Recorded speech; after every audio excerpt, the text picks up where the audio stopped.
Yo, what is good, YouTube? Welcome back to another JC2K video. In today's video, we're going to be talking about everything you actually need to know about this brand new Festival of Champions, I think is what they're calling it here at NBA 2K25 My Team. Basically, how everything in the exchanges work and what you get out of the HOF boxes, whether or not things are going to be attainable, what you should go for, what you shouldn't, all that type of stuff. Give y'all my thoughts and my opinion on this festival at face value with everything they dropped today. Before we hop into the video, if you haven't already, make sure you hit that subscribe button. Help me push towards the 40,000 subscriber mark on the channel. I upload every single day, multiple videos a day. Would really appreciate it if y'all do subscribe. Without further ado, let's hop right into it and let's talk. So there is certainly some good about this festival, I will say, to start off with. I think there is real positive. The number one best positive that I have is well, there's two things. Number one, immediately, the fact that you can type in this lock code right here, festival-of-champions-go, which I made a video on earlier. Y'all can go watch that if you want.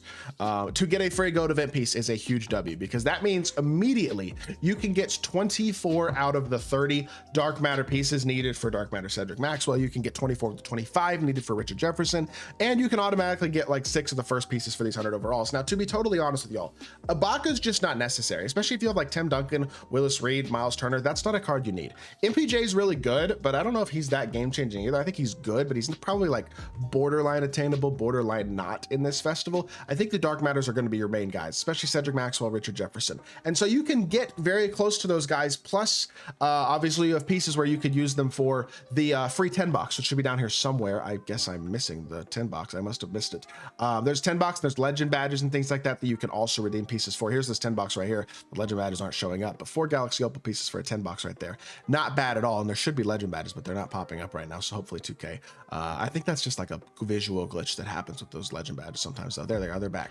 You can get 3 legend badges as well. So kind of nice, you know what I mean? You can get pieces and a lot of free pieces to get free stuff immediately from this festival, which is fire. By the way, this Robert Horry card, also a dog. You can get him. And so I think immediately you start off with the positive of getting a free goat piece as soon as you log in, just for typing in that code. Gives you the ability to immediately access stuff. And what I did, not what I'd probably recommend y'all to do, but y'all can see I was at like 9.35 million this morning or something like that. I opened like 4 singles or something along those lines, and I pulled a goat event piece out of a single. I have done this all 3 times so far. I don't know why, but I have been able to pull a goat event piece 3 different times out of the last 3 festivals out of an MT single in like 100K MT, the last 3 events, which I don't know if that's a great idea, but that allowed me to get Cedric Maxwell and have some pieces left over that I can work with immediately for like getting a 10 box for a video tomorrow and stuff like that. Like I have a lot of versatility that I could do with that immediately. And for me, I kind of like that. You know what I mean? I basically logged in, got Cedric Maxwell, opened a couple of packs, and I'm able to get Cedric Maxwell for free, as well as have other pieces available for stuff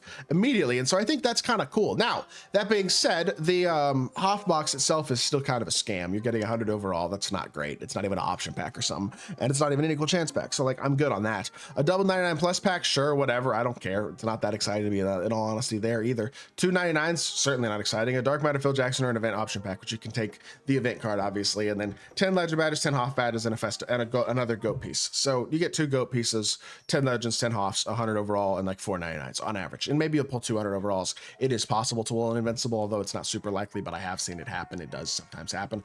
I just don't think these are worth $100. It's June 6th. People aren't going to be playing this game in 2 months. Like, people are going to be done playing this game in 2 months. In 3, the new 2K will be out. So even if you're playing until the new 2K comes out, come on, y'all. Let's be realistic here. This is not worth spending $100 on. I absolutely would recommend not. People are going to open this 3 times for an invincible, and that is absolutely disgusting to me. It's people's choice. You know what I mean? It is absolutely your choice to do what you want if you have the money. Like, I'm not going to sit here and tell you that you can't do that. I just don't think it's smart. $300 for an invincible player that's just a random invincible at this point, and could very easily be Derrick Rose or Gary Payton. In fact, I'm sure the odds are skewed towards Derrick Rose, Gary Payton a bit.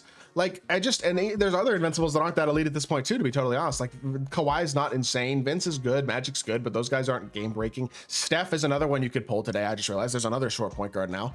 Like, in general, there's just a lot of mid to these HOF boxes. I personally would not recommend opening them. So I will say that. But with that being said, if you're looking at this from an attainable perspective, knowing that these top tier guys are going to be extremely, extremely expensive, your GOAT KG, GOAT D Wade being 35 and 25 GOAT pieces a piece. KG's probably a $3,000 card. D Wade's over $1,000 probably. If you're super smart with your money, okay, I'm sorry, KG's probably a $2,000 card, and D Wade's probably a little over $1,000. if you're being smart with your money and buying the HOF boxes. And you buy 4 HOF boxes because there's probably, I don't actually know for sure, but I assume there's a mobile exclusive HOF box again with 3 goat pieces. So that means you can get 9 goat pieces a week. So that's $800 for 9 goat pieces, which is absurd, by the way. But that would get you to, if you opened $800, so $400 each week, open all the HOF boxes, and you pulled, I guess that would be 18 goat pieces. You still need 17 more goat pieces, and you get 3 of them, 1 from the locker code, 2 from triple threat, and then some more from challenges.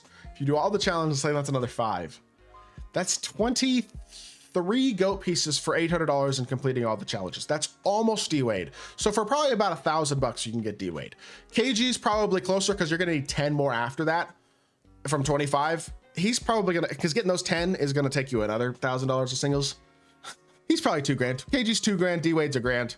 It's pretty insane, to be totally honest. Neither of those guys are even close to worth getting. I don't even know why I just had to ramble on that, but I just feel like it's very important to know that those guys are so expensive, it's not worth it at all. These invincibles are a little more attainable. You can basically grind half of them for free. If you can grind the equivalent of 5 goat pieces, that's 10 invincibles, which means you can get these players halfway for free. That being said, getting 10 more invincible pieces is going to cost you.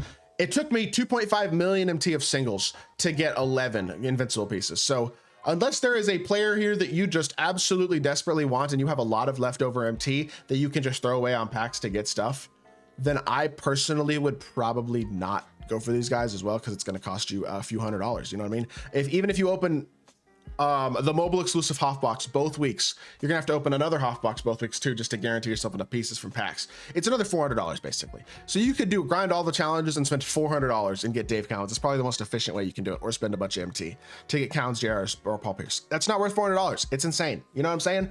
I'm just trying to put into context how expensive these cards are. Ibaka, MPJ, and Jerry West are a lot more attainable. Any of these guys from grinding the challenges plus 1 HOF box you will be able to get. You can get Jerry for sure for free. MPJ, I'm not sure yet. We'll see.